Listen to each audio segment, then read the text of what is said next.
Good evening, everyone, and welcome to the South Fulton Coalition. Tonight, we are featuring our incumbent candidate, Councilman Jaceey Sebastian. A couple ground rules that we have. We don't want anyone disrespecting the candidate, and we ask that the candidate only focus on his race and his election and what he plans to do for the residents of District 4, as well as the city of South Fulton. Tonight's moderator will be Ellen Miller-Mapp. Miss Mapp has been a resident of the city of South Fulton for some time now, and she is a resident of District 7. So at this time, I would like to turn it over to Miss Ellen Miller-Mapp. Miss Mapp, you have the floor. Take it away. Thank you, Mr. Snellings. And hello to everyone. Good to see you all, and thank you for joining us in this conversation. Councilor Sebastian, very happy that you are joining us also. We'd like to know more about you as a counselor on the city council, what you have done and what your plans are. But how about we start with you just telling us a little bit about yourself as it relates to the city of South Fulton? Well, I moved here at my current residence back in 2006, and honestly, we bought here and built our home, and we thought we were moving into the city of Fairburn because that's the address they gave us for our home. And lo and behold, I think about a week after I moved here, I think we're about the fourth or fifth house in this community, and we heard these things that sounded like very loud pops. I didn't think they were gunshots, but they were close, and we looked out the window and there was a convertible with some young men pellet painting the front of our home. And we called the police and no one ever came. And I investigated, well, what is the reason? So I then found out about this thing called unincorporated Fulton. I never lived in an unincorporated area before, unincorporated Fulton County. So I wasn't really in the city of Fairburn. So long story short, sometime afterwards, I was just involved in corporate America, going and doing my work and work in my local community. And I got this message in my mailbox from former Councilwoman Naima Gilliard, who put a note in my box basically saying, hey, come to a meeting and hear what's happening with your local tax dollars. So I went to my first meeting on cityhood. And at that meeting, I met Donzella James, Roger Bruce, Benny Crane, Deborah Bazemore, Howard Reed, Rodney Littles. I basically met all those folks in the same night at a meeting in the Lakes at City Grove Clubhouse. And I sat and listened, and I realized we were having taxation with our representation, and I got involved in the movement. And as they say, the rest is history. Otherwise than that, I'm a husband of soon to be 33 years, and a dad of three. My youngest is a senior in high school. My eldest daughter, which, by the way, if you see a lot of the pictures from the cityhood movement, she was right there with me. So I also refer to her as one of the youngest founders of the city. Okay, she did everything with me: campaign, stand in the street, wave signs, all the rest of it. Spoke at meetings, right? And so this for us has been a bit of a family thing. And back then, I did not really do the work. Strange enough, people asked me why I didn't run for office the first time, and I was like, I didn't even think about running for office until people started to ask me to run for office. I'm like, I just needed us to get our chance to vote for our own elected officials. Like I do now. I go down the street and I sit in one of the local restaurants or go in one of the store. People see me, they know me, and we didn't have that here. We didn't have that here before we were a city. And so I'm also a heavy worker when it comes to ministry. I've been a born-again Christian since my mid-20s, I think. And the work means a lot to me because of my Christian faith. So the long and short of it, my journey through the cityhood movement for me has been a ministry as well, because you touch people's lives every single day, even though you're not preaching from the Bible. you're showing what you can do to help change people's lives and make their lives better. And so people were asking me, as I mentioned, to run for council the first time around. As I said, I wasn't interested in doing that then, and I prayed about it, and it was not the time to do it. But folks kept asking and asking and asking, and when we had COVID, 2 different jobs, I found myself still working on behalf of this community, and I was doing food giveaways and all this stuff before I was even on council. So some of what I'm doing now, which I do, even through my church on a weekly basis. We have a weekly food pantry that I support. And so making sure people in this country have a meal. I don't think a country like ours, anybody should have to go to bed hungry, never mind children. So I'm very passionate about doing that. And whether I'm a government official or not, that will be part of the work that I will continue to do in the community. So that's basically me in a nutshell. I haven't spoken about my professional life, but council members do have professional lives. We have other jobs and do other things. I've been a market and social policy researcher, since I was, maybe 20 years old, right? And I still do some of that too. I also have worked in the climate change and green energy space. So I'm doing some of that around resiliency and clean energy and that space, just to let people know the climate change impacts are real, and we have to deal with those every single day. And part of the research that I did as a youngster, it's now being proven correct, because we're seeing the impacts of climate change, and as the world try to adapt to those realities, I'm just doing what I can in that space to help people cope. Very good. So let's talk a little bit about your first term as a counselor. What were your highlights and what things would you have changed? So highlights, one of the things that was really affecting our community negatively was this burning landfill over here on Bishop Road. And I remember paying a lot of attention to that within the first couple of years being here, because people were literally dying from this thing. And although it was on Bishop Road near Highway 25, Roosevelt Highway, I would be in Cliftondale sometimes and I would smell that thing. So who knows if we have seen the final impact of it, but I'm just happy to report that that thing has not smoldered. The site has been almost completely cleaned, and we are about to repurpose that site into an economically productive site that will bring some revenue to the city. We couldn't use it for a park. We couldn't use it for housing because the land is contaminated. And so it's going to be light industrial that's going to be used for like outdoor material storage and for fleet parking.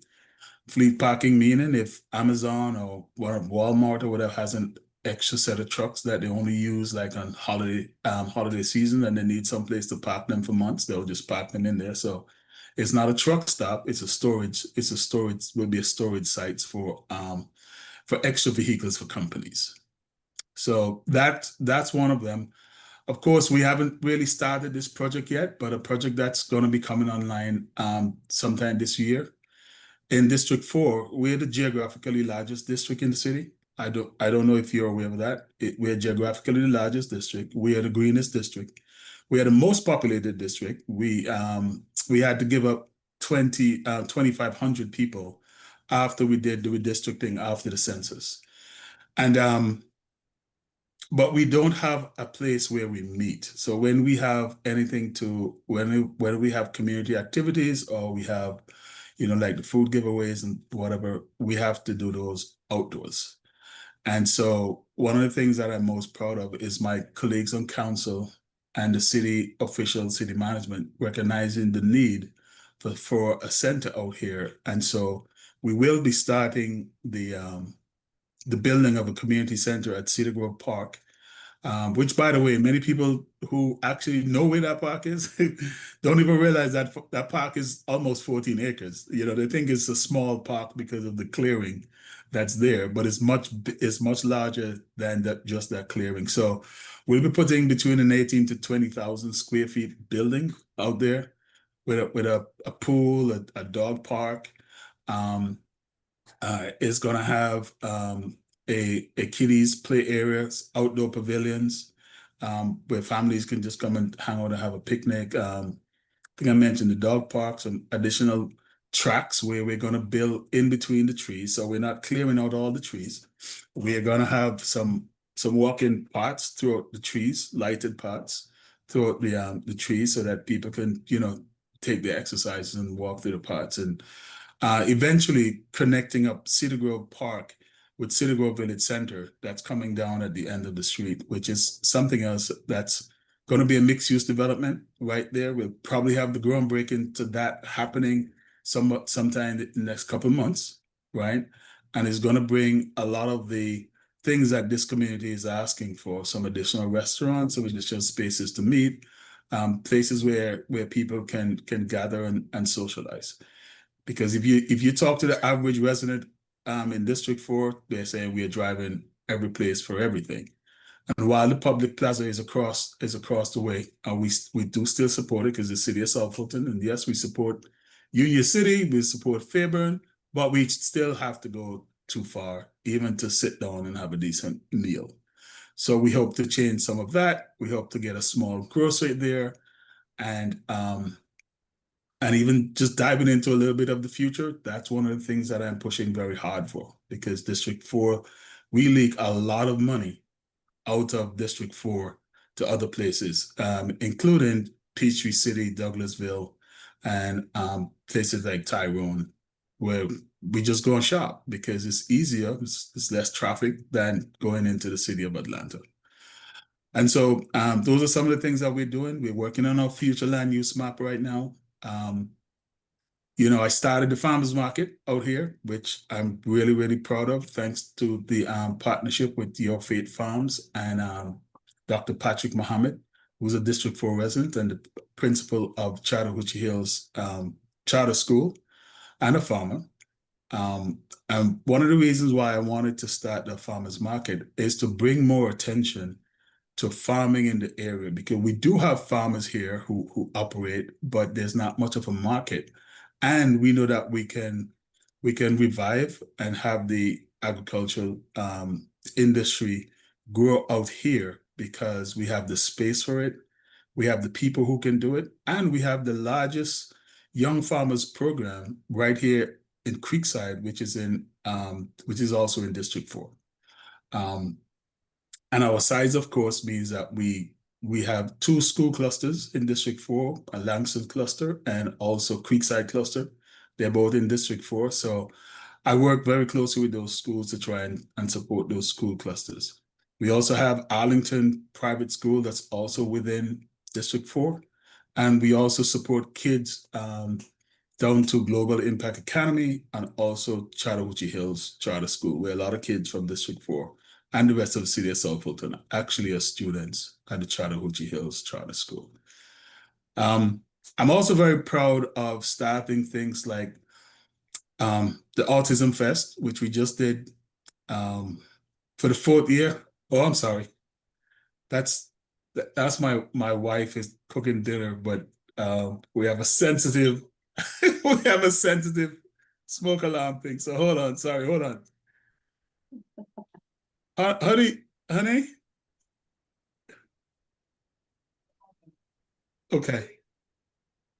Okay, so we're not on fire. We're okay. Yeah. So as I was saying, I'm very proud of the Autism Festival, and this year for the first time, we actually did a 4-week camp for kids on the spectrum, and I partnered from the first 4 months I've been here. I was approached by Miss Tanya Newberry from Autism Branches for that program, and I immediately signed on because I saw the need to bring more awareness and also to bring more services for people who are on the spectrum here. And how do I know that? Because my last son is actually on the spectrum, and we have to go way to Peachtree City stuff to get services for him. right? And I've listened to the parents and I've heard their stories about, where they have to go to get services. And I'm like, we're a large city. If you add us to Fairmont and Union City, we're a large area. So why shouldn't we have more of these services here and closer to home, right? So that was one of the reasons. The last festival had people from about, I think they say about six different counties that were here at Wilkerson Park. And we had people also from Alabama and Tennessee. So people come a far way just for that one day as we create a space, a safe space. And we bring vendors and we have sponsors and we, love on our kids and our family members extra hard for that one day, give them a safe space for them to exist and know that we actually see them. I actually started another program called Fire and Ice, where we teach kids fire safety. That started because within the first 3 months, I think by April or May, we had 3 or 4 fires in District 4, and they were nearly all started with kids playing with matches. And so I was concerned that the whole education around fire safety was not really being promoted that well. And so I partnered with the police department and I partnered with a local ice cream shop. We use ice cream. Yeah. Have you ever met a kid that said, I don't like ice cream? So we use ice cream as the hook to bring them. And it's one of the most popular events that we have every April. And the kids show up in droves. We teach them fire safety. The police department, we have this simulator where they teach you how to deal with a fire in the kitchen or in the bedroom. What should you do? What should you not do? And it's a very realistic thing. And after the very first year, several months after, I was approached by this family and they said, Councilmember, you need to hear this story. And I was like, what happened? And they said, on Father's Day, after the first fire and ice, a home caught on fire. And a 13-year-old was at the very first fire and ice. And he got his aunt, his sister, and his mother out the house. And he immediately told them, I know exactly what to do because I learned this at Fire and Ice. And before they could stop him, the kid went back in the house, located the fire extinguisher, and put the fire out. So by the time our officers got there, the fire was out. We just had to do cleanup. And so after that first year, I was like, man, we already saved the whole family and somebody's home. So you knew the message was getting to, and it's a program that's worth the investment of a few dollars to give kids ice cream and to let them also know that, hey, there's a future career here in fire safety as well. So those are just a few of the things. I do some other things to bring attention to the city of South Fulton because a lot of times people don't know we're here. I brought the 3-Wheel Mania Sling Fest thing here to the city of South Fulton. We had the 4th one this past June, the last weekend in June, and we had people who filled up our hotels because remember we get hotel motel tax. The more people stay in those hotels, we get money to put into our Tourism and Visitors Bureau, so we can go out and promote the city, right? And so we had people from 10 states and the Bahamas here in the city of South Fulton back in June for the 4th annual Autism Fest, Sling Fest and 3-Wheel Mania. So I've been involved in passing some legislation. I pushed very hard for us to create an overall grants department because of how we are out here in District 4 with the lands that we have and the lands that we're looking to conserve.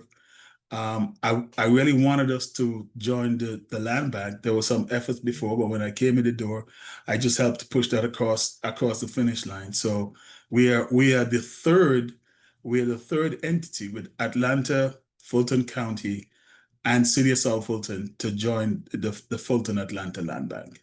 And so I'm very proud of those efforts. And there's more, but I know you have questions, so I'll just yeah. I want to get to just briefly, if you could just tell us about some things that you are hoping to do generally if you are reelected in the city? Well, I can tell you, as we continue to grow, and growth is going to happen whether we want it or not. That's just a reality. We have a lot of communities out here that were permitted under Fulton County that we have to try and see if we can get those subdivisions supported with additional improvement in infrastructure, right? We're still working with GDOT to do some improvements along Highway 92 especially, and South Fulton Parkway. Those two are the key arteries through our district and to most of our city, at least a large portion of it.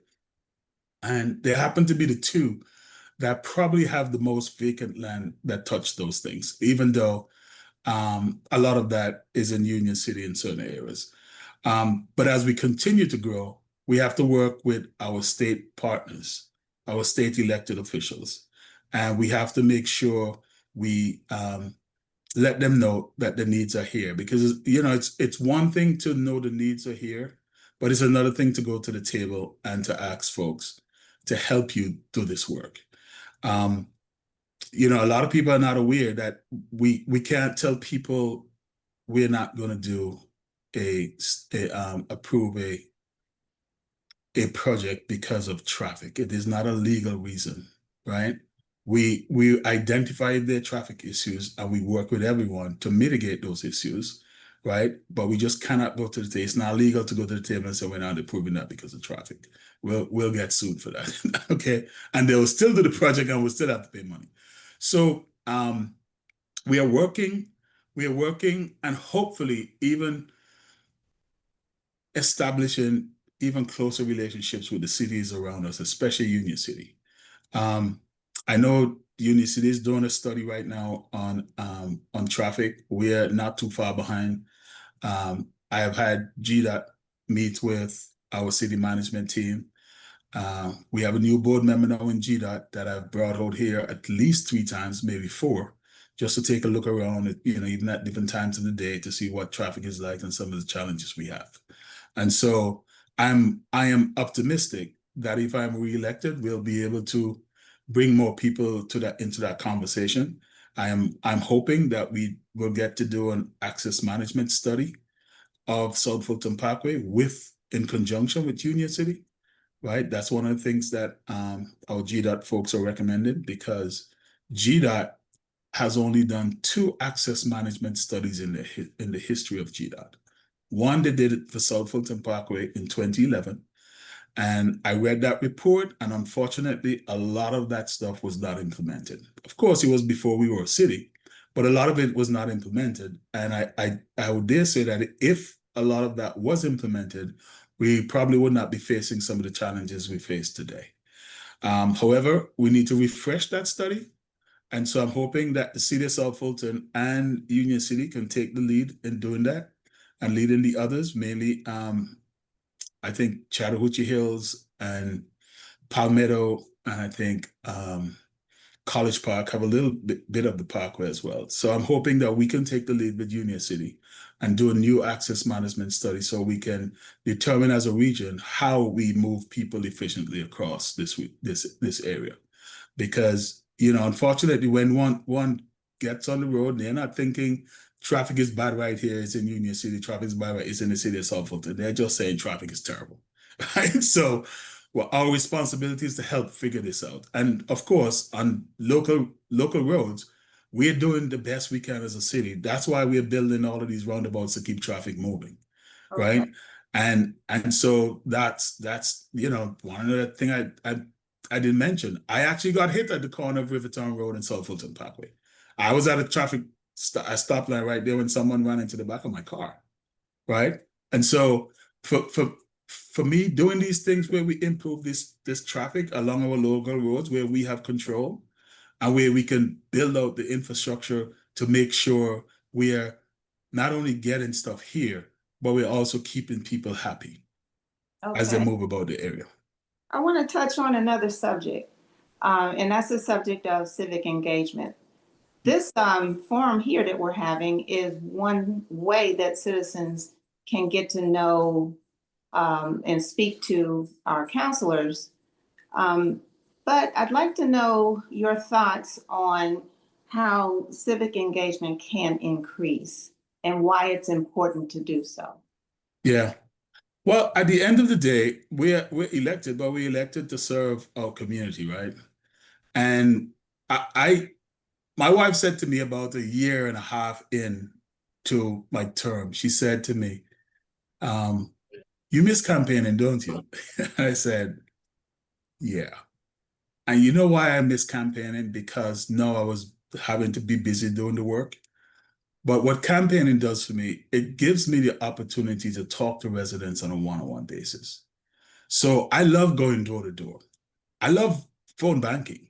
So when I get on the phone and I'm talking to, and even though I have someone making the phone calls for me and whatever not, right? And they'll just go through a script. When I get on the phone, sometimes it's just an extended conversation. And I do not mind having those conversations at all. Because the same as how we form a new city of South Fulton, there are a lot of people who do not know the difference between the state government, the local government, the county government, the school board. And so at times people have questions about those things that we have to take the time to educate the folks. And about a year into my term, I was in the middle of a council meeting and it just hit me like a ton of bricks. I was like, we need to have a massive education program across this entire city about, civic engagements, opportunities. But we as citizens also are going to have to take the time to know that this is important, and that when we put meetings out or attend council meetings, you don't have to come every single time, but at least sign up for one of the newsletters. One of the things that I know we do very, very well as a city is that every single district puts out the newsletter. I put mine out every single week, right? I may miss a week here or a week there if things are slow, but I tend to push that newsletter out and I put stuff in it across the entire city. So it comes out long sometimes. There's a lot going on, but I think we really need to not only continue to find ways of engaging with citizens and educating citizens about the roles of government, the role of council member, how a council member role is different than a mayor, why a mayor in one city has a different set of powers than another mayor, right? What are the state reps' responsibilities? What are the state senators' responsibilities? What are the responsibilities of the federal government? All that are things to me that we need to continue to have this conversation. Teach people about the zoning process, for example. There's not a single council member that loves the zoning process that we have right now. I'll tell you, we all don't like it, right? And we're about to review it again. So I want to bring Tony in a few minutes, but to extend a little bit on civic engagement, you were talking about teaching and educating the citizens of operations and government and so forth. Civic engagement is two ways. So oftentimes, and we see this in council meetings, that there are a number of citizens that want to speak, and not just to their own councils, but to the council in general. And right now, it seems that the opportunities for engagement from the citizens to you are not as great as they could be. And so I want to get your thoughts on public comments and how public comments can be made or can be changed so that people can actually feel comfortable in speaking to the council, whether it's about anything that's on the agenda or not. What can you do, or what do you think about changing the public comment process? Yeah, I've had a couple of calls about this. This is one area, honestly, that I struggle a little bit because I believe citizens should be able to come to the council meeting and speak even if something is not on the agenda, right? However, I still think that there's a line where even citizens need to understand that they should not cross, right? And that is when folks tend to take things away from issues and making it personal and, talk. To me, there's just no place for that kind of stuff. But I think if my neighbor across the street haven't had a chance to come and talk to me as their council member about, I don't know, a smell in their community, and they have the chance to come to council meeting. They may not get to put it in secret fix. They may not get to send an email. They happen to come to the council meeting and want to say, hey, I really have this problem in my community that I would love for somebody to take a look at or whatever, right? I think that should be appropriate, right? Um, and I can tell you, when I first got on council, I know there are some things that happened. People were campaigning during the council meetings, and we were sitting there, and it basically added no value to what we're the business of the city, right? So I know that was one of the reasons why we did what we did. But I personally still struggle with it, and I've told a couple of people who called me, I said, listen, I'm in support of allowing people to to speak at public comments without restriction, except within a certain framework where they're not attacking people and this sort of stuff. So I have no problem. And I've said that to the person who's sponsoring the legislation that we have. That's why we're continuing to work through it. But the current legislation is going to change. So you see, last month, there was a different kind of public forum related to the millage. And it was a separate meeting from a regular council meeting, but all the councilors were there, the mayor was there, the city manager was there. There was a huge turnout of residents, homeowners, to this forum, and were able to speak their minds, speak as long as they wanted with some limitation. And the outcome from that availability to citizens was the potential vote on the millage rate that seemed to please the citizens, as well as will work for the city's goals towards building the 2 public safety buildings. So that type of public forum and civic engagement is positive. So, and all the comments that were made get to be put into public record. When you attend a town hall meeting within a district only, those comments don't necessarily get to the public record unless the councilor brings them forward. So what are your thoughts about having more of such forums where more citizens can talk about the issues at hand and potentially bring and help you come to a good result on those issues? Actually, I agree that we should do more of those. And I think some of us have spoken with our city manager. And if you notice that she has begun to do more community forums, right? Partnering across different districts.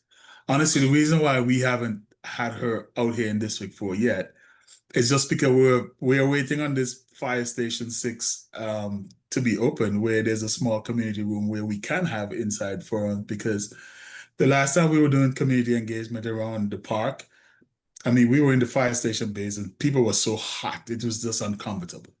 But also, whenever you potentially start to talk about people's money, all of our ears perked up, right? So that particular issue, though we were assuring folks that we will not raise the millage rate. And I've said to some people, listen, I started this fight to lower the millage rate by myself in 2023. Eventually, we voted to lower the millage rate unanimously. We also tried to explain that part of a big reason why we formed the city of South Fulton was around public safety, right? My family, again, was a victim of crime while during the cityhood movement. There are three or four incidents that happened along the way Roger Bruce's car got broken into. We were carjacked. James Reese's car got broken into, and there might have been one or two other incidents because people were targeting us out here.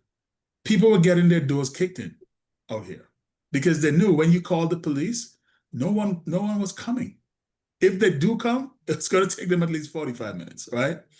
So the whole issue around fire safety was we had gotten to a point where we really saying, okay, we're going to either do something major right now in order to support our public safety people that we need to, so we don't take steps backward. And what was the way to do it? Now, no one wanted to raise taxes. No one wanted to raise the millage rate. No one wanted to remove the cap because it made everybody uncomfortable. And so what I told folks is that the city council people live here too. You know, we can't raise taxes on anyone without raising taxes on ourselves. Okay. So we kept saying we have enough money around, we'll be fine. We can save this money and put these monies that we're paying out to other agencies and other people to rent places back towards that bill. And so the engagement for that happened because now it appeared as if people were at risk of getting their taxes raised. And quite frankly, I was surprised that the church was not overflowing. The church should have been overflowing. They should not have been. Folks should have been on the outside, right? But the fact of the matter is, you're correct. The public engagement happened, and we went back to the table and we were like, man, what else can we do? And we threw a Hail Mary. These kind of things don't normally happen. What happened with us in this case, where the bank agreed to give us that loan, just didn't happen because that's their usual thing. It happened because we are financially sound and we have money, and they're like, yeah, they'll be all right. So they're taking a chance on us. Thank you. I want to get to some of the questions that our guests that have their hands raised. And how about Ms. Clark? You've had your hand up for a little while. Thank you. Can you hear me okay? Yes. I can hear you. Okay. Let me thank the South Fulton Coalition for this forum tonight, and thank you, Councilman Sebastian, for coming up and being honest and frank. So I listened to you with your opening statement, and you mentioned that little small jewel that's in your district, Arlington Christian School. You spoke very heavily about Chattahoochee Hills, but since District 4 don't have a park, a lot of the little leagues do come to Arlington Christian School to practice and to have their games there.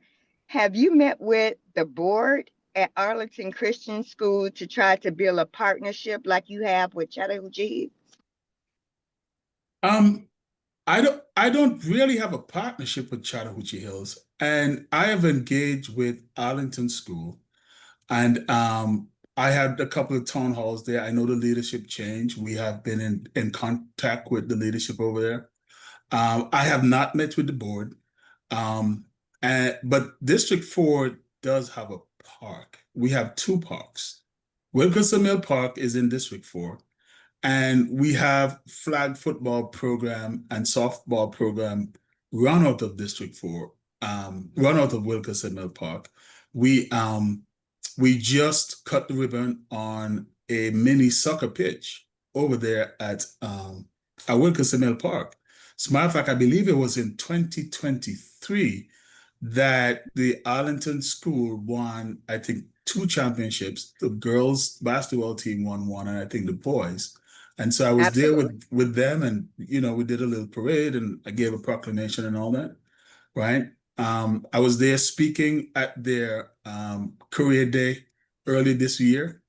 So I've partnered with them on a few things, but I have not been really asked to do anything with them around sports. But if that's a need, if you're saying that that's a need, then that is something to put on the checklist to follow up on.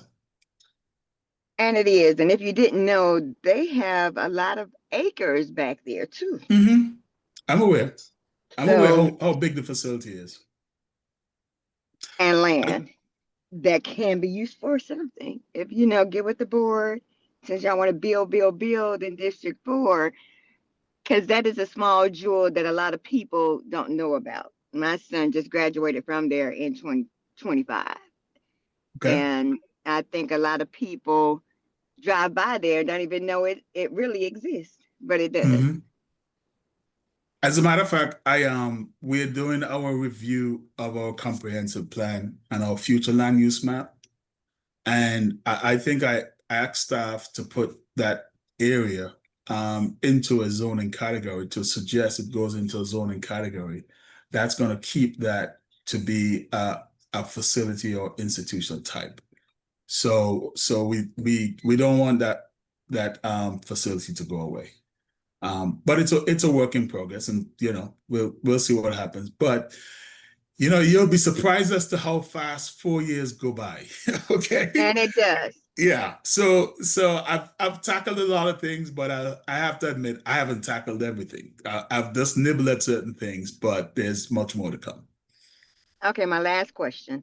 I do want to thank you for voting against that 3 million, the buildings in District 7 coming into the neighborhood. Now it was voted down, but now it's coming back on the agenda in October. How do you feel about that? Do you feel as if y'all voted that down, but it didn't have that so-called phrase or whatever that is on the table? There was other things that was voted down too. Are those coming back to the table as well? I don't know. That's going to be up to the individual applicants. Look, last week I had a chance to go down to LaGrange to the Great Wolf Lodge. We had a training with Georgia Municipal Association, leadership training. There's 40 of us around Georgia that was invited to do that training. And so I was there, and it was my first time going to the Great Wolf Lodge.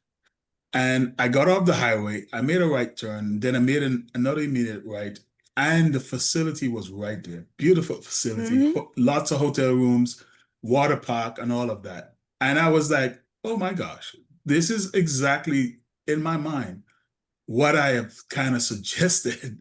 We could partner with someone and the city of Fairburn and make better use of that land. I am totally against putting warehouses, and I've let the council member know this. I'm against it. As a matter of fact, there was when I think Councilmember Baker had left to run for Congress or one of the houses, I think. As a first-year council member, I remember I had the responsibility of looking after District 7 at the time, and someone else came to propose another warehouse along that stretch on the other side, but it was getting closer to some wetlands and too deep into the 5 community. And I told the person, absolutely not. We're not going to be doing this. I think we have spaces on Fulton Industrial. We have more room on Oakley Industrial that we can put warehouses or logistics centers that are needed, right? And so to me, that's a place for them to go. But I would be a hypocrite if I would vote to do to the citizens of Fairburn and our citizens that live across there what I'm complaining about when it comes to some things that are done to the city of South Fulton, especially here in District 4, by other municipalities on our boundaries. I'm not going to do that. I'm just not going to do it. And so I feel very, very strongly because I think we can make better use of that land, right? I know there are some small industrial things along 74 and a little bit on 29, but at the same time, I just think we can do better in terms of that land, and that's my opinion, and my opinion has not changed. So let's expand. Thank you so much. Thank you. Just grab one more question out the chat. Okay. All right. So there's a question in the chat regarding the millage rate that says, how in good taste can the city remove the millage rate cap when the charter was written with this as a protection? What are your thoughts on that? Well, it was written with that as a protection, but it also gives, but state law also gives the ability of it being able to be removed on the home rules if necessary. And we're not the first city to have done that. If that's a part that we took, right? We would not have been the first city. We probably would not have been the last. However, I think we were very, very blessed to be in such a strong financial position that we're going to be able to have our cake and eat it too, right? And so again, it was put there as a protection initially, and I was there when all this was being done, and we accepted it. But even if you think about it, that there are hundreds and hundreds of cities in Georgia, 539, I think, if I'm remembering correctly, and only a few have millage rate caps in them. And you have to wonder, even from a fairness perspective, why some cities are being forced to operate with a millage rate cap and others. No, having said all of that, I've said this publicly, that staff knows any conversation about raising taxes, I am anti-tax raising, because I always think, listen, we have enough work to do from a development point of view, where we're building out the business base of this city, where we can generate a lot more revenue and give relief to the taxpayers, right? As we build out the business base and we collect more tax revenue, we should be lowering the millage rate. We shouldn't be raising the millage rate. And I would stand on any corner, anytime, in any forum, and say that there should be an inverse relationship between your property value and the millage rate. If your property value is exploding upwards, the millage rate needs to be lowered. And again, that is why I kind of led the challenge to do this and lower the rate in 2023. Back to you, Ms. Matt. Okay. You brought up the subject of warehouses. Similarly, there seems to be a to get data centers all around Georgia. But in particular, I'm concerned, there are many other citizens of City of South Fulton that are concerned about the potential data centers that seem to encroach on residential neighborhoods. And then also the concerns about their environmental impact, which is typically negative from what we see happening across the country with some of the data centers that's been around a while. And then the strain on the public utilities for power and for what it can do with our water service, and how those costs have been passed on to citizens. Can you talk about that? Kind of share your thoughts on data centers and how we can better control their location and put the responsibility of managing the environmental concerns on the developers and the owners of those data centers. So here's the great thing about future data centers for our city. And by the way, our the zoning that existed when a couple of the data centers kind of snuck in under the radar was because we did not have a special use permit in place for data centers. I mean, these things are fairly new, at least for our area, right? And so we realized that they could have been put in areas with industrial zoning. And that's what happened with the first couple. The other thing is, there's one in Stowell, which it actually overlaps with Union City, and it is public knowledge now that when that project first started, they did not realize that a lot of it was going to fall in the city of South Fulton, right? And so the project was on the way, and then they had to sort of backtrack and try to figure out what to do with this.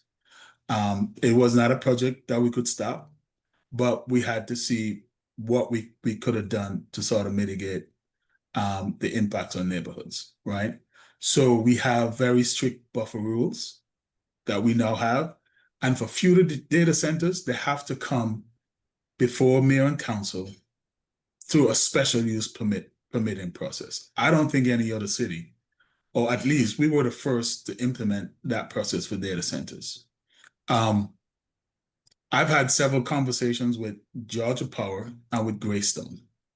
Now, what they're telling me is that data centers have their own transmission lines directly to the power source they're not on the same transmission system as the residential lines. They're different, okay? And so they should not affect the power supply that happens to the residential areas around them. That's the explanation that we were told. I was told that both by Georgia Power and by Greystone, most recently by Greystone in two meetings, one at they held a meeting at Walden Park, and they held another meeting recently at the Lakes of Cedar Grove, right, for those two communities. And that was part of the discussion that we had. They were at the South Fulton Parkway Alliance recently, right? And I believe some of this might have come up as well in conversation. I was not there because I was away on training. The next thing is with the water supply. What I'm told is that some of these systems would have a closed cooling system. And what do I mean by that? They would have their own tanks where they would basically recycle the water that's used for cooling. So they'll fill the tanks once or whatever, and then they'll use the water, recycle it for cooling. That is the explanation. The other thing is, we've all read these horror stories and seen them on the news as to how data centers have operated in certain places, I think like West Virginia, I believe, right? And so what has happened is that industry have learned also from its past mistakes. But here's the thing. We all use so much data that it has made data centers a necessity, right? So while we at the city of South Fulton has a process to control them, I don't know if the world can do without data centers at this point. Well, there's so much things are digital. I agree with that. Yeah.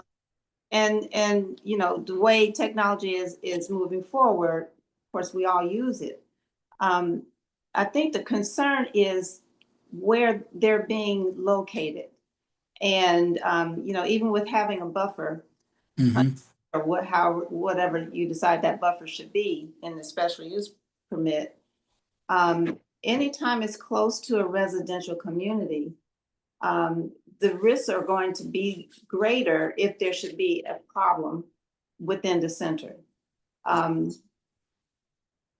who's going to be responsible for that?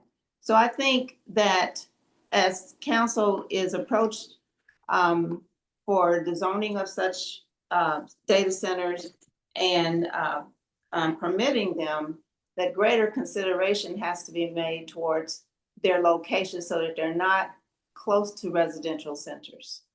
Oh, absolutely. Again, no disagreement from me there. That's why we as a government wanted the special use permit so that people could not just take our industrial zoning areas and without much buffer between industrial and other uses, just say we put in a data center there. Now they have to come before us, and we will, we'll take them through all the questioning. We have the hearings for the community. The community will get to do their civic engagement piece, right? And we'll make a decision accordingly.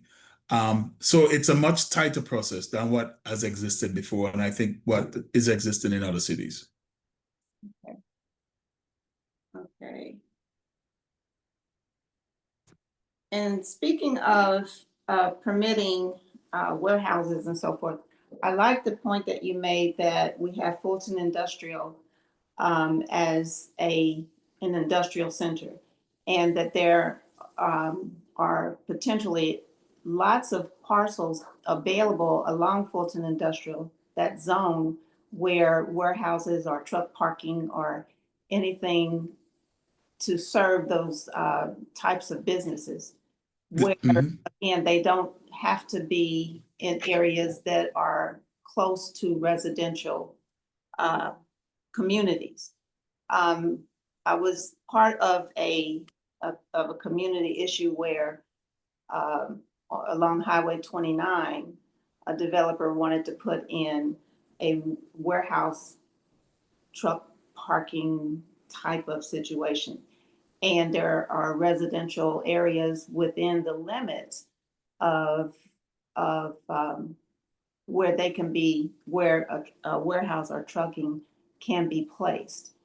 And even though there was great opposition to it was passed. Mhm. And it was passed 7-0-0, which meant everybody voted on it.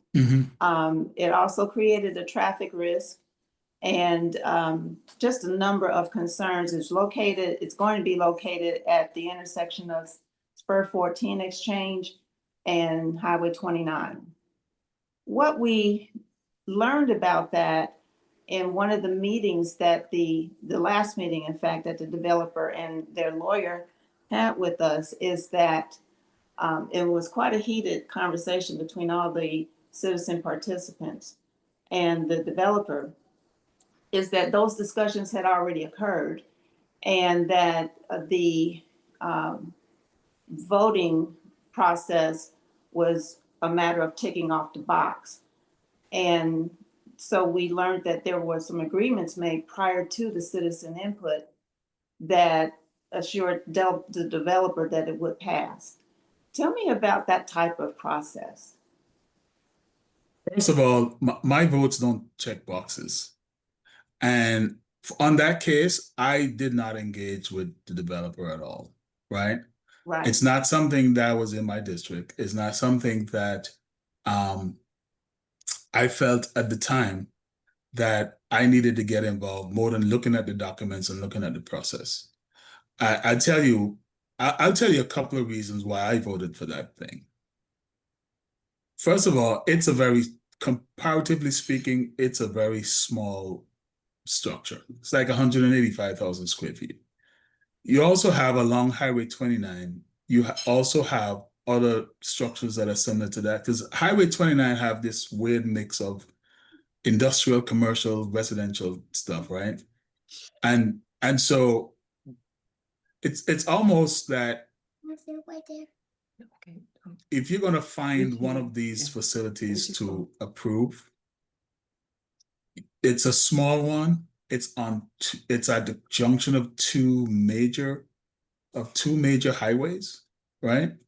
Mhm. And for me, the thing that sealed it for me, while I say, hey, I'm going to go along with this one, was not only the location right there, but also the investment that they are making in improving the access to South Fulton Parkway, or the exchange of traffic from South Fulton Parkway and 29. As a matter of fact, just today, I had a meeting with one of the state representatives for the area, and I said, that whole issue need to be taken up and need to be solved right away.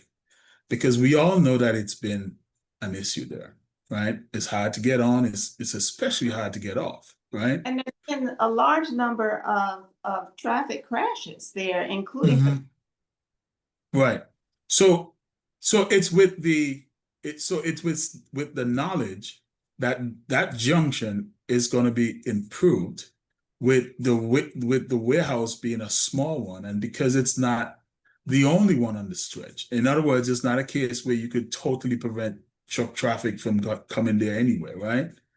And because it's so small and that close to South Fulton Parkway access, where the traffic, once the junction is improved, they come out, they hit that light or whatever they put there, and they're on South Fulton Parkway and they're going about their business.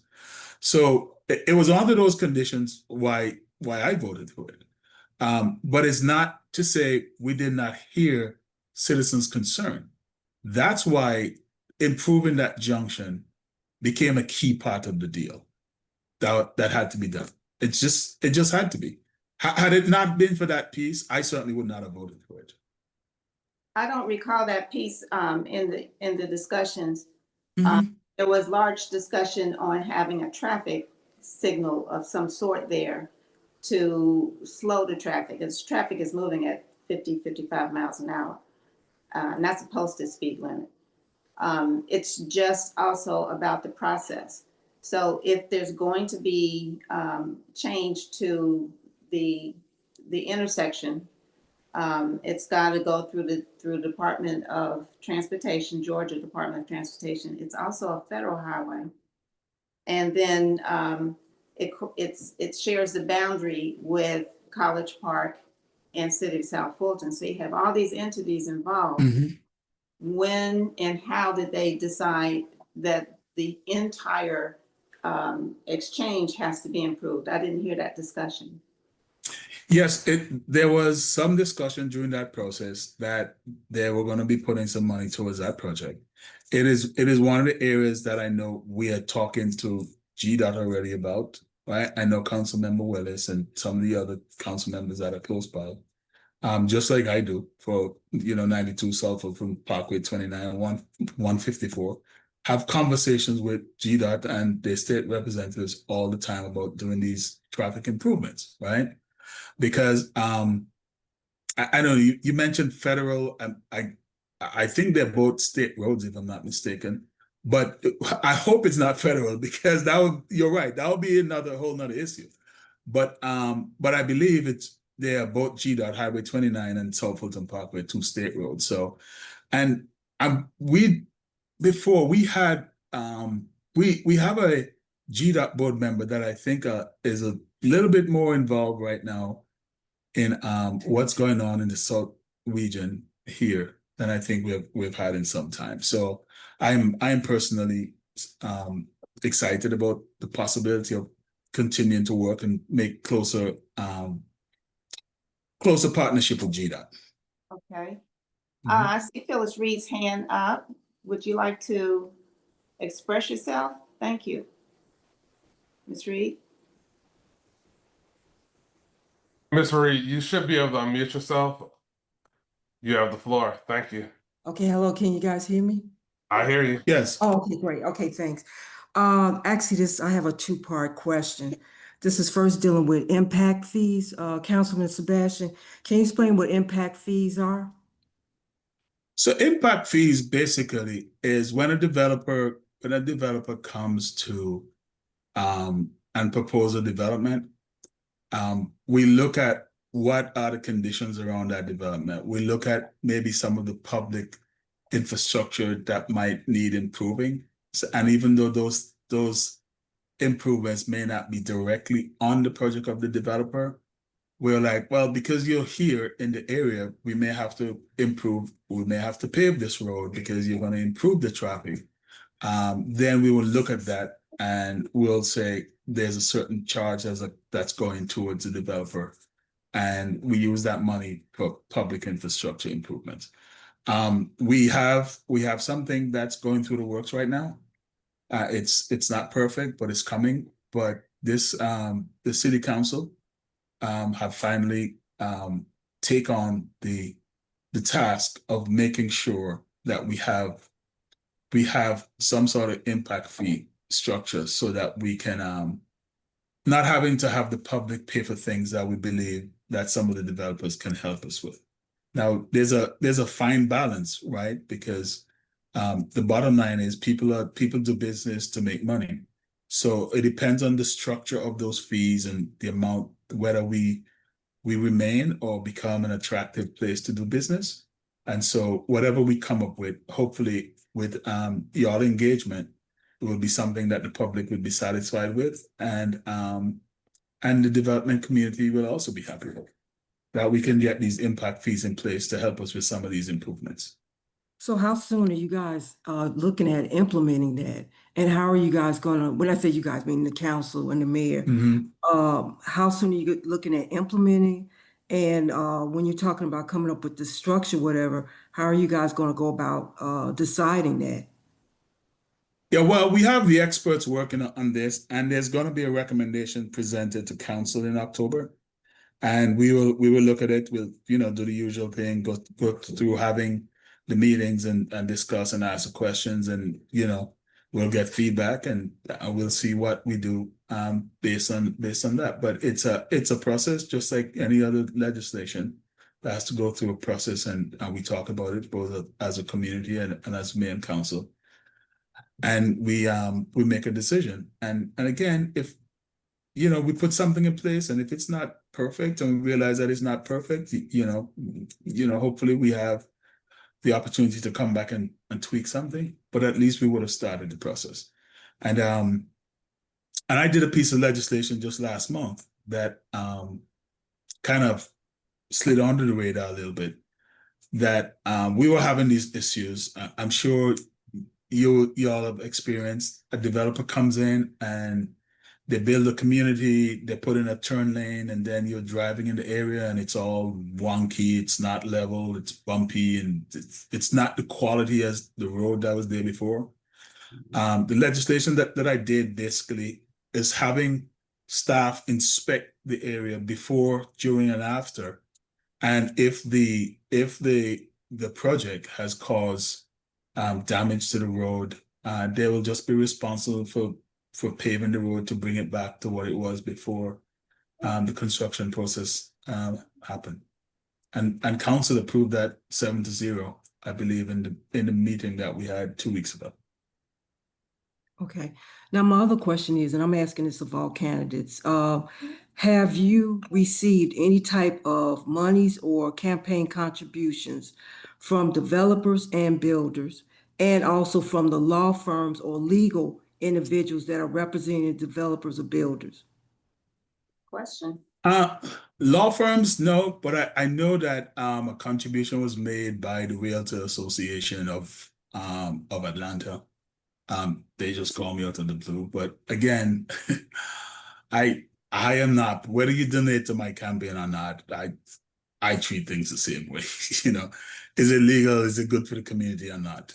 My very first campaign that I ran, I had one business entity that donated to my campaign. It was all funded by citizens, both in the city and out the city, and by my family as well.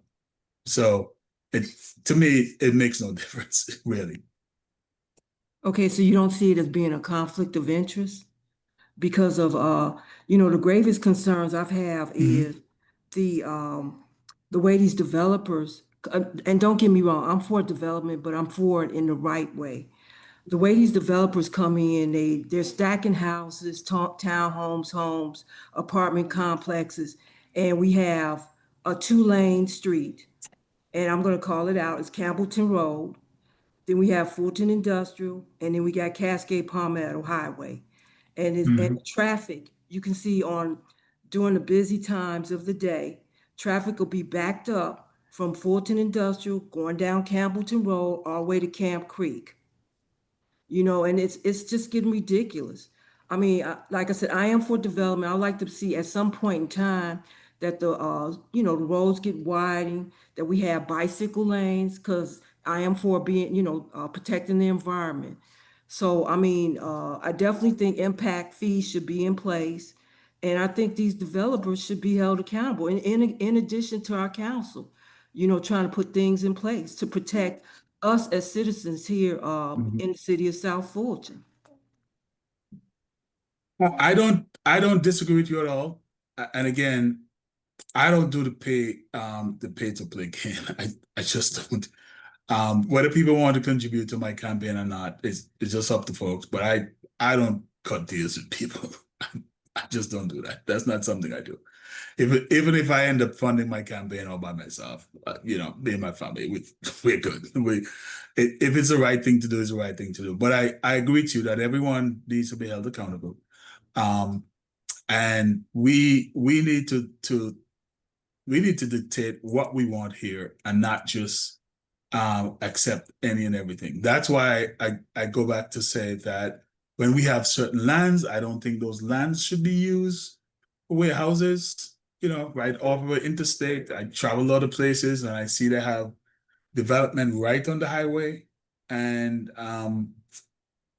they have good developments right on the highway, shopping, other stuff. And I just think that's what we should be conserving certain lands for, right? And through our comprehensive development plan, while we are wanting some other things out here in District 4, we're also doing and suggesting a lot of areas where we should not even touch. And I've suggested expanding the agricultural overlay to maybe even more than twice the size of what it is now. Okay, so that's my answer to that. But I personally don't do the pay for play thing.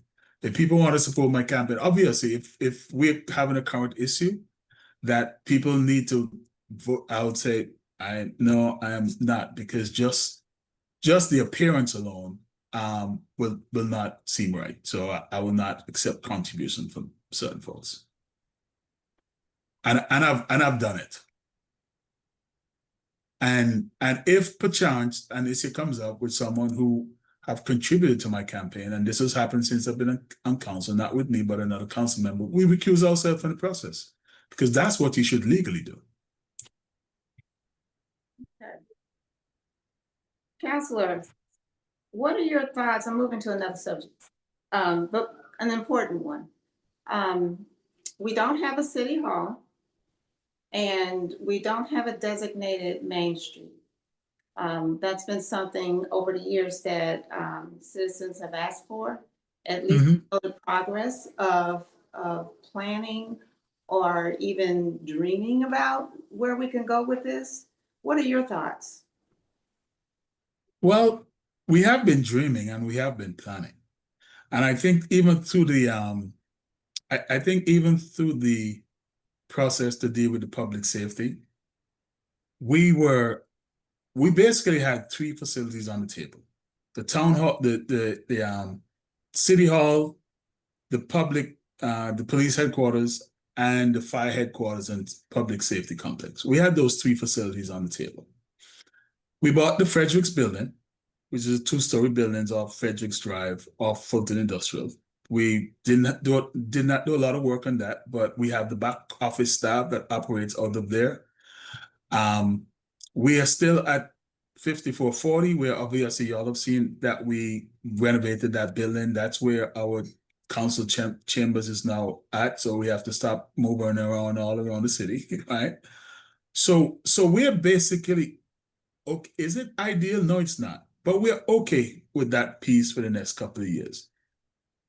City Hall, we're already working on that piece. And we'll be coming out to the community to finalize the where, what, when, and how, right?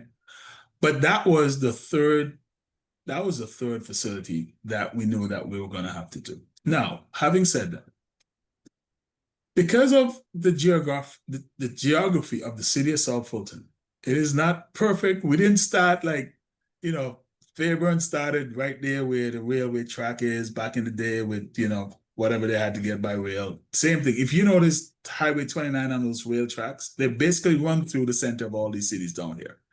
The city of South Fulton is not like that, right? And so if you look at our map, which is behind me, I think, you would see this monstrosity that you're like, where is the center for this, right? But we're also so big, right? So we have to find somewhere that's relatively central, but it's not going to be ideal, right? We're also going to have to find a place where we can acquire the land to do it. I mean, we have bought, I think, bought and acquired over 600 acres of land in the last few years, right? And so we'll be coming to the public with some ideas and some suggestions. Hey, here's what we want to do now that we have this thing that we have kind of getting out of the way with the public safety complex. But the dreaming and the visioning has happened before. And so has been happening. And so that's why with the Fredericks building and the Fulton Industrial facility where City Hall now is, for us is little less of a priority than the public safety facilities. And our police, they're outside of the city, where we're paying rent to somebody else. So we had to bring that back in here. And so some people ask, well, why Old National? Somebody even said, well, why we didn't put it in District 4? I was like, why would we put it in District 4 when District 4 is one of the lowest crime areas? We have a precinct out here. Yes, we need to beef that up some. And I'm having these conversations with staff about beefing that precinct up. But as we get more police facilities in here, we'll be able to decide what more we can do with that facility here in District 4. But District 4 is, except for District 2 and the stats, is the lowest crime district. Why would we bring the police resources here when the demand for police attention takes place mostly like on Old National and some of the other areas that are more easily accessible from Old National, right? District 4 is like way out here from Old National, So when all these calls come, the the police would have to be racing the other direction up South Fulton Parkway to get to Old National, or try to go to Fairburn or Union City to get to Old National. That would not be wise at all. So we purchased the land down there several years ago, and we tore down the building. I think it was last year or something. And so that's where we're saying the police headquarters need to go. The fire and safety complex, that needs to go in an area where when they have their training session is not close to residential places. So we were very strategic and thoughtful about where those facilities go. And we have to go through the same process as we talk about City Hall, right? But it's coming, right? And I hope I'm around to be a part of it, right? I think it'll be great. And oh, by the way, with the city of South Fulton, the way how our geographies are, and how sometimes the characteristics of some of our neighborhoods, right, are different, right? That we need to have multiple little areas for the public to engage. Because if something is at Southwest Arts Center, it takes me 35 minutes to get up there or more, right? Depending on traffic. And a lot of times I go up there and I can count the people of District 4 in one hand, right? So something closer at Welcome Hall, you might see, people at Old National traveling all the way up to Southwest Arts Center. So you need things that are closer to each community. So while we build City Hall, we still have to have these little pockets of community engagement areas that are closer, so people can either walk to, or they can, if they have to get into their cars or a golf cart or something, and it's not too far away. So it's not having one or the other. To me, it's having both. And I asked this question, I think it was my first year in training at GMA.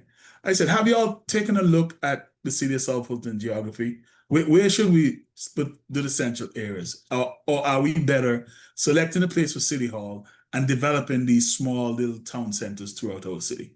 And they were like, yep, small little town centers. So that's what City Grove Village is going to be. That's what Red Hook is going to be. We already have things popping off in Cascade, similar to that. And other areas in Old National where you're going to have areas for people to gather. And then once we get to City Hall, it then becomes the major area where all of us will gather for city stuff. Okay. I'd like to say to our guests, this is a good time if you have some questions of our District 4 Councilor, Sebastian. Just raise your hand and we'll get to you so that you can have your question. So we're going to draw the session close to an end pretty soon. So if you got a question, this is a good time.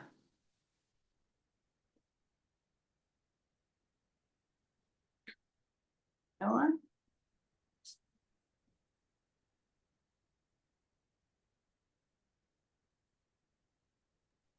Okay. So Question have- from Miss Phyllis Reed. say again? The question from Miss Phyllis Reed. You have the floor. Please unmute your microphone. Okay. This is regarding P cards. Do you think all P cards should be audited? Not only just council and the mayor, but do you think department heads and anyone else that have P cards, should they all be audited? I have no problems in my P card getting audited. I really don't. A single audit that we did cost about $60,000.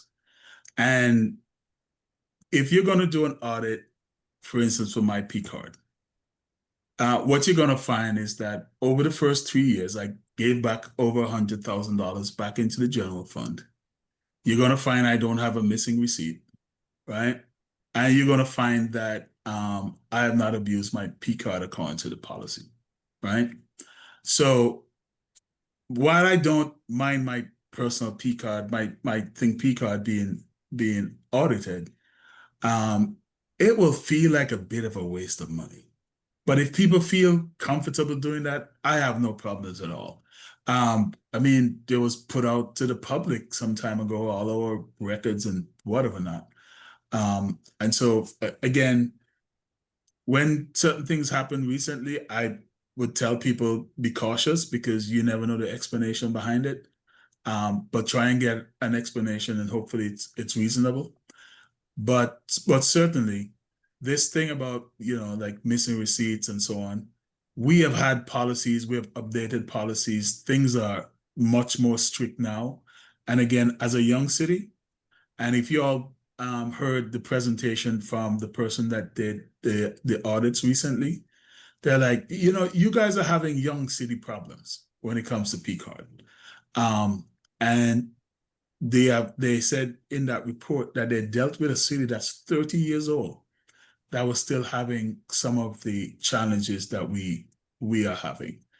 But again, you're talking about between salaries and for both staff and myself, you're talking about $120,000, right? I don't know what room there is in that for a lot of things that people are not supposed to be doing with their P-card. Certainly not from where I am. And so I tend to stick to the rules. I can't speak for anyone else. And if there are decisions and actions that's needed by council, as I do, I look at the evidence and I vote accordingly. So if we decide to go and audit everyone's P-card, there'll be, department heads and all that, they have to operate the city. And so it's difficult to operate a city with a $425 million budget without being able to go out and spend money on a purchasing card to get the business of the city done. Should there be controls? Should there be additional monitoring? Yes, and we're doing that, and hopefully we continue to do that. And yes, you, the public, hold us accountable for how we use those cards, right? I have no problem. I would have no problems giving up my P card if we can have a process that works efficiently to allow us to run our offices. I would have no problems at all. As a matter of fact, I have P cards for other organizations that I don't even use at all, just because of how they run. Okay. I think we have, is that iPhone Cody?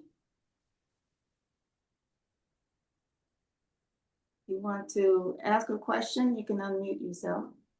Hello, good afternoon, Councilman Sebastian. Hey, Cody.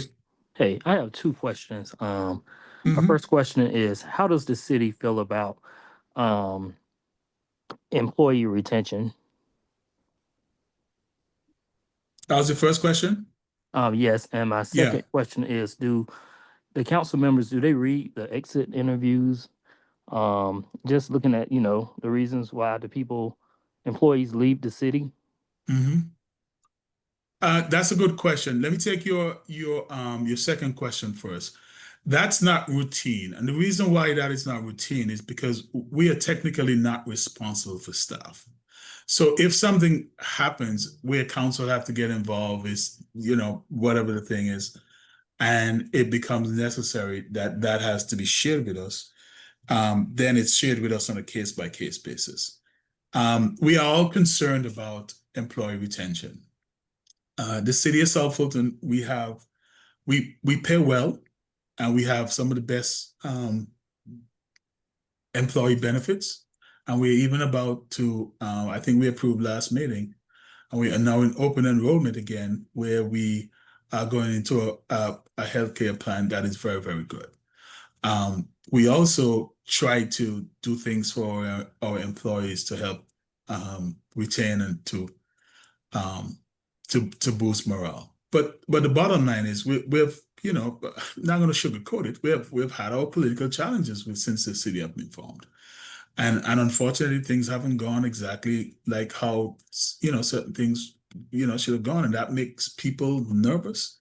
And sometimes people leave because they're not comfortable. And so what we can try and do is the person that we have responsibility over, which is the city manager, is to try to work with her to make sure we're doing the best that we can for employees. And bottom line is we all as individual council members have a duty to make employees feel comfortable, even if it's the person that we walk in the door and say hi to at the front desk. Okay. I see Ms. Harvey has her hand up. Would you like to unmute Ms. yourself? Harvey, before you ask your question, this will be the last question because we have another town hall that we have to start exactly at 8:35. So, Ms. Harvey, please proceed with your question. This is going to be brief. Good evening, Councilman Sebastian. My question is this: what is the age demographic of District 4? You know, our average age, I think for the city, I think is in the mid-30s. And surprisingly, District 4 is slightly lower than average, right? Um, of the city. But we do have, and I've noticed this, we do have some exodus of seniors. And part of the challenge is this: we don't have enough smaller homes out here for seniors to downsize in. And the study that ARC just did for us on the housing indicated that there's been a slight uptick in senior poverty in our city, and they attributed that to the expenses that seniors are now having taking care of their homes.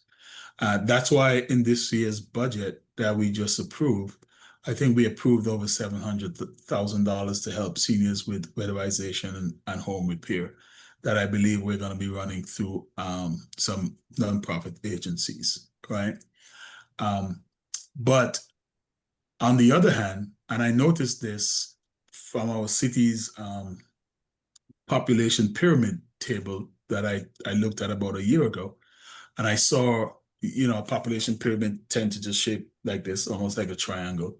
But I saw in the middle there was a condensation that told me that we're also losing people who are younger, mid-30s, and the danger with that is we're losing people who could continue to support our tax base, and that's a danger of not having a more diversified housing stock. And so one of the reasons why I support diversifying the housing stock, not bringing poor quality, but diversifying the housing stock and putting certain types of housing where they ought to be. If there's more density, put them right on the state roads, right, with improvement on the local roads around. That's what City Grove Village Center is going to be, right? Because we need options for seniors to downsize out of the large homes, and for young families to be able to say, or people just prefer, some young professionals, they would never buy a home like what we live in, right? They would want a townhome, and they would want to live someplace where they can walk to a coffee shop or to a restaurant or to a grocery store. And they don't want to have to get into a car if they even own a car, right? Well, So that's why I asked yeah. that question, because I was wondering within the next 15 to 20 years, will District 4, will the fabric of that district change because of the older folks with these $500,000 homes out there? Will they will either sell or they will downsize to a smaller residence? And of course, the younger folks that are coming, they don't want the responsibility of maintaining a big yard, huge property taxes. They want someplace they can walk to a coffee shop and that sort of thing. And I was just wondering, in your opinion, do you think the fabric of District 4 is going to be changed where these $500,000 and $600,000 and $700,000, $800,000 homes will no longer be relevant? No, as a matter of fact, no, I think what we're going to do is to provide more options. Okay. And even at the top of the market, because that's the other challenge our city has.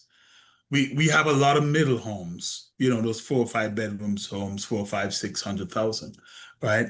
But once you start to get above that, 8, 9,000, $1 million, it then becomes very scarce. So we have to also attract what are called executive homes. If you guys have been into the open area of Leisure and recently, for instance, if you have not, take a drive through there. right? And you will see the homes, the type of homes that are being built there, they start at 700,000, right? And it's almost as soon as they're built, they're being sold, right? Where is Uh, this? in Les Jardins subdivision, that's a part Okay, of District okay. 4 as well. All right. We also have, it's moving a little slow, but we also have a community over here on Bishop Road. And those homes started, right now, they probably started about 900,000 and they probably finish at about 2 million. And that's a community where you would buy your lot and you build your home according to the plan that you'll buy from the developer or someone else. But I'm going there to, were, I'm sorry, Counselor, but yes, you're over time.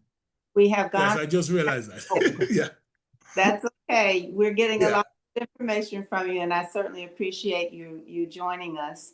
Thank you. And to all of our guests, thank you also for listening in and contributing to the conversation. I'd like to thank the South Fulton Coalition for having this opportunity to have conversations with our candidates. And I hope to see us all go out and get people to vote. We need people to go to the polls this year, and some for the first time. But it's going to be very important that that type of civic engagement is lifted higher than it has been before. So again, Right. thank you for this opportunity to hear from Councilor Sebastian. Are there any final words? Yes. No, just thank you all. Keep up the civic engagement. Keep coming to the council meetings. Encourage your friends to come to the council meeting. Bring issues before us that we need to know, because you guys are the eyes and the ears of the community. We're 8 elected people, and we have limited staff of 800 to run a city of 120,000 people, over 90 square miles. So we need y'all. Okay. Thank you all. Thank you so much, and it was a pleasure hosting you, Councilman Sebastian. And for the audience, we have Kenya Moore, who starts at 8:35 in 2 minutes. So once All we right. log out here, thank you so much. Once All we right, log good. out here, you can log into the other session. And I'll send you a copy of this recording, Councilman. All right. Thank you all. All right, Bye-bye. thank you so much.